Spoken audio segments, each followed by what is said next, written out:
त्रेता युग में दशरथ के यहाँ भगवान विष्णु के 7वें अवतार के रूप में भगवान राम जन्म लिए थे। श्री राम और सीता के विवाह के कुछ दिन बाद दशरथ उन्हें राजा बनाने की घोषणा कर चुके थे। राज्याभिषेक से ठीक पहले कैकेयी ने दशरथ से अपने 2 वर मांग लिए, श्री राम को वनवास और भरत को राज्य।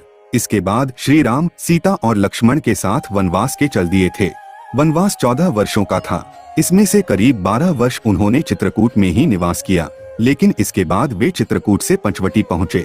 पंचवटी से सीता का हरण हो गया। इसके बाद सीता जी की खोज और रावण वध हुआ।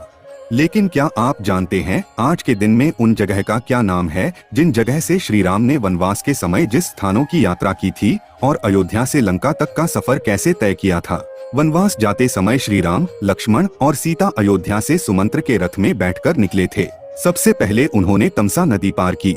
इसके बाद श्रृंगवेरपुर से गंगा नदी पार करते हुए वे प्रयागराज पहुँचे थे। प्रयागराज से आगे बढ़ते हुए वे यमुना नदी पार करते हुए वाल्मीकि आश्रम पहुँचे। इसके बाद वे चित्रकूट पहुँचे थे। अयोध्या से चित्रकूट की दूरी करीब 270 किलोमीटर है। श्री राम, लक्ष्मण और सीता ने करीब 12 वर्ष चित्रकूट में ही निवास किया था। चित्रकूट के बाद ये तीनों अनुसुईया के आश्रम पहुँचे थे। यहाँ से टिकरिया, सरभंगा आश्रम, सुतीक्ष्ण आश्रम, अमरपाटन, गोरसरी घाट, मार्कंडेय आश्रम, सारंगपुर होते हुए अमरकंटक पहुँचे थे। चित्रकूट से अमरकंटक की यात्रा करीब 380 किलोमीटर की थी। अमरकंटक के बाद श्री राम, लक्ष्मण और सीता पंचवटी की ओर चल दिए थे। पंचवटी में गोदावरी नदी के किनारे पर इन्होंने कुटिया बनाई थी। यहीं श्री राम और जटायु का परिचय हुआ था। जटायु ने श्री राम को बताया था कि वे राजा दशरथ के मित्र हैं।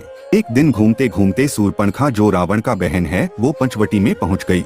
अगर फैक्ट चेक करें तो श्रीलंका में रावण जहां रहता था उस जगह का नाम था सिगिरिया। सिगिरिया से पंचवटी लगभग 2606 किलोमीटर है। पंचवटी में वह जब राम जी को देखा तो श्री राम पर मोहित हो गई थी। श्री राम से विवाह करने की बात कही तो श्री राम ने मना कर दिया। इसके बाद सूर्पणखा लक्ष्मण के पास पहुंची थी। लक्ष्मण ने भी विवाह के लिए मना कर दिया तो सूर्पणखा सीता को मारने के लिए आगे बढ़ी तो लक्ष्मण ने उसकी नाक काट दी। सूर्पणखा रावण के पास पहुंची और रावण ने योजना बनाकर मारीच की मदद से सीता का हरण कर लिया।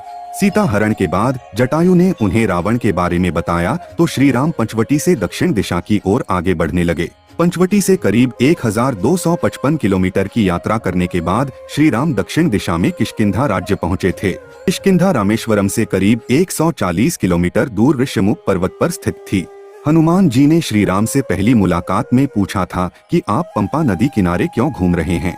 वर्तमान में पंपा नदी सबरी आश्रम में अयप्पा स्वामी मंदिर से करीब 4 से 5 किमी दूर है। इससे स्पष्ट है कि किष्किंधा नगरी दक्षिण दिशा में पंपा नदी के पास ही थी। किष्किंधा में श्री राम ने बाली को मारकर सुग्रीव को राजा बना दिया था। इसके बाद सुग्रीव ने चारों दिशाओं में सीता की खोज में वानर सेना भेजी थी। दक्षिण दिशा में हनुमान जी, अंगद, जामवंत, नलनील आदि वारों को भेजा था। दक्षिणा दिशा में हनुमान जी की भेंट संपाति नाम के गीत से हुई। संपाति ने इन्हें सीता के बारे में बताया कि सीता समुद्र में 100 योजन दूर स्थित लंका में है। हनुमान जी लंका पहुंचते हैं और सीता की खोज करके श्री राम के पास किष्किंधा आते हैं।